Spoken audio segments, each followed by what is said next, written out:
অবশেষে আয়ুষের মা সরাসরি সেই আমাদের কুসুমকে পাঠিয়েছে দেবনীনার বাড়িতে।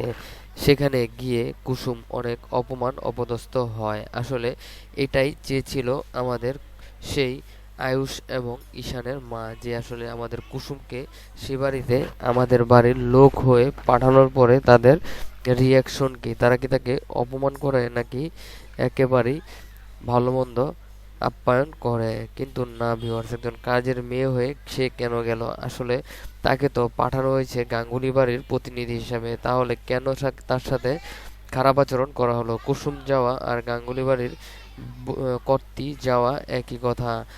যাই হোক, অবশেষে ঈশান তাকে এখান থেকে আয়ুষ তাকে ওখান থেকে নিয়ে আসে এবং তাদের মুখের উপর জবাব দিয়ে আসে।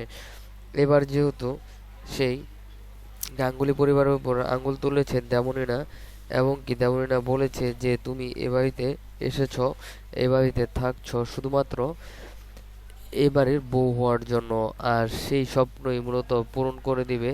দেবলীনার চোখে আঙুল দিয়ে দেখিয়ে দিবে যে গাঙ্গুলি বাড়ি করতে চাইলে সবকিছুই করতে পারে। তাকে এবার সরাসরি দেখতে পারবেন আয়ুষের সাথে বিয়ে দিয়ে এই বাড়ির বউ করবে। অন্যদিকে ঈশান কি সত্যিই তাহলে কুসুমকে ভালোবাসে? এই বিষয়গুলো নিয়েই নাটকের সামনে অনেক বড় এক ধাক্কা আসতে চলেছে। তাই সামনে বউলে কেউ মিস করবেন না। জি বাংলার সাথেই থাকুন, আমাদের চ্যানেলটাও সাবস্ক্রাইব করে রাখুন। বিদায়।